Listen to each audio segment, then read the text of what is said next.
Hello my dear student, welcome to YouTube channel में आप लोगों का स्वागत है। आप लोग कैसे हो? अच्छे होंगे। आज के टॉपिक में बताने जा रहा हूँ मतलब लंबवर्ती क्या है। लंबवर्ती बेलन और शंख दोनों मिक्स में है। क्या है? लंबवर्ती बेलन और शंख दोनों मिक्स में है। इनको कैसे लगाया जाता है, कैसे क्या किया जाता है, आप लोग मेरा हौसला बढ़ाते रहिए। मेरी वीडियो अच्छी लगे तो लाइक और सब्सक्राइब अवश्य करें। साथ में बेल आइकन घंटी को भी प्रेस करें ताकि नया वीडियो जो भी अपलोड करूं आप तक पहुंचे। ठीक है। और अच्छा लगे तो अपने दोस्तों तक शेयर अवश्य करें। मेरे चैनल पे जाइए और वीडियो देखो, विस्तार रूप से शुरू से अंत तक देखो, इसकी मत करो, बिल्कुल समझ में आएगा। जो बिल्कुल समझ में, जिसको नहीं आ रहा उसको भी समझ में आ जाएगा। जो भी सवाल नहीं लग रहा आप कमेंट में बोलिए, मैं दोबारा रिपीट करके उस पर वीडियो डाल दूंगा। ओके। ऑनलाइन भी बता सकता हूँ। Okay, thank you. चलिए स्टार्ट करता हूँ। क्या कह रहा है? एक लंबवर्ती धातु के बेलन को पिघलाकर उसी के बराबर आधार और ऊंचाई के कितने शंकु बनाए जा सकते हैं, ज्ञात कीजिए। अब देखिए क्या कह रहा है। एक लंबवर्ती धातु का बेलन, एक लंबवर्ती धातु का बेलन, बेलन क्या हो गया हमारा? ये बेलन हो गया। ठीक है, ये बेलन हो गया। ओके, क्या हो गया? बेलन हो गया। ये बेलन हो गया। ओके, ये क्या हो गया हमारा? बेलन हो गया। ठीक है। अब ये तो हमारा बेलन है, इसको हमने पिघला दिया। क्या कर दिया? पिघला दिया। पिघलाने के बाद हमें क्या बनेगा भाई? क्या बन सकता है इसमें? शंख बनेगा ना। क्या पूछ रहा है? एक लंबवर्ती धातु के बेलन को पिघलाकर उसी के बराबर आधार और ऊंचाई कितने शंख बनाए जा सकते हैं। अब ये पूछ रहा कितना शंख बनाए जा सकते हैं इसको पिघला करके। इसको जब हम पिघलाएंगे तो हमारा क्या होगा? कितने शंख बनाए जा सकते हैं, कोई पता ही नहीं है कितने शंख बनेगा। ये तो मैं तो उदाहरण बताया, लेकिन इसमें कितने शंख बनेंगे अभी तो, ये तो शंख हो गया। ठीक है, लेकिन ऐसे शंख कितने बनेंगे ये तो नहीं पता है ना। ये पता जब भी चलेगा कि इसको हम हल करेंगे। ओके, कब पता चलेगा? इसको हल करूंगा। ओके, देखो स्टार्ट करते हैं। हल क्या लिखेंगे हम? पहले माना लंबवर्ती बेलन का क्या लिखेंगे? माना मतलब बेलन के आधार की त्रिज्या। ठीक है, माना क्या मैंने माना है? क्या है? माना है। क्या माना है? बेलन के आधार की त्रिज्या। ठीक है, बेलन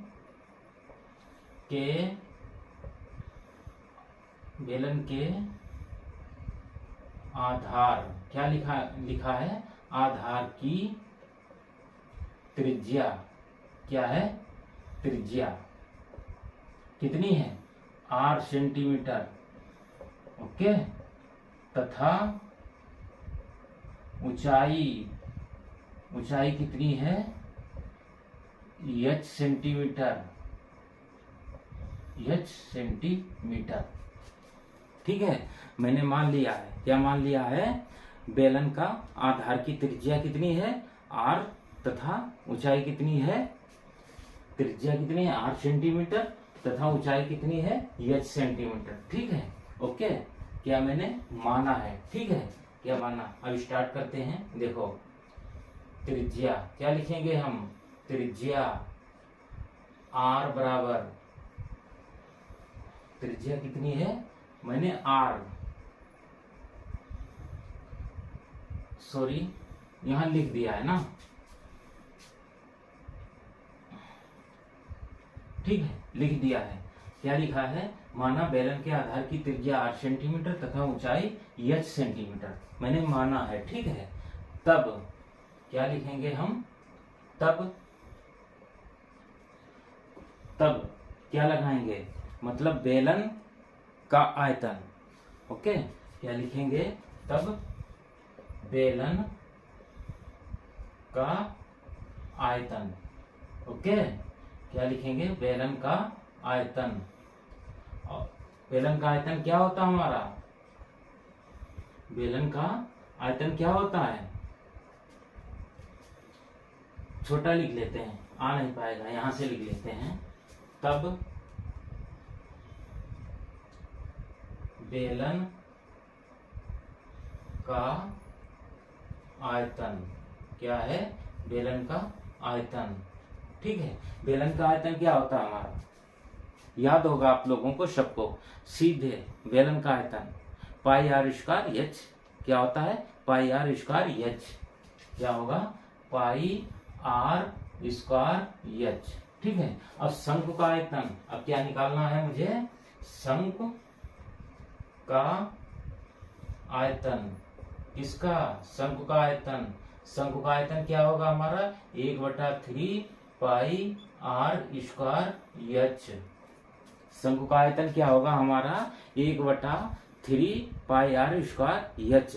अब हम क्या निकालूंगा, क्या निकालूंगा, कितने शंकु बने हैं। मैंने अभी क्या समझाया था कि ये हमारा क्या है, बेलन है, ये हमारा क्या है, बेलन है। इसको हम क्या करेंगे, पिघला दिया।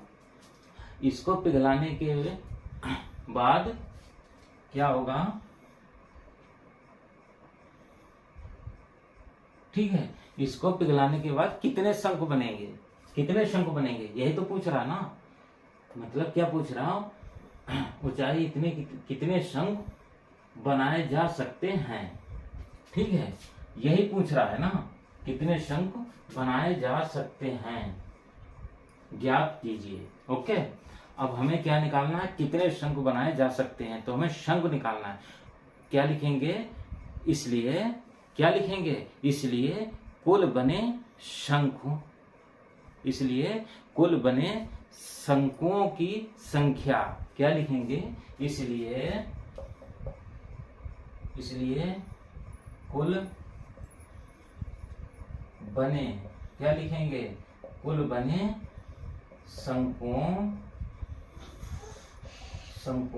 की संख्या। ओके, क्या लिखेंगे, शंकुओं की संख्या। ठीक है, तो क्या लिखेंगे, बराबर, ठीक है, यहाँ पे बराबर है, हम यहां से स्टार्ट करते हैं, फिर नीचे क्या लिखेंगे, यहां से, ठीक है, बराबर, ये इसके आगे बराबर लगा है, इसकी वजह से मैं यहाँ पे लगा दिया हूं, यहाँ पे लिखा जाएगा।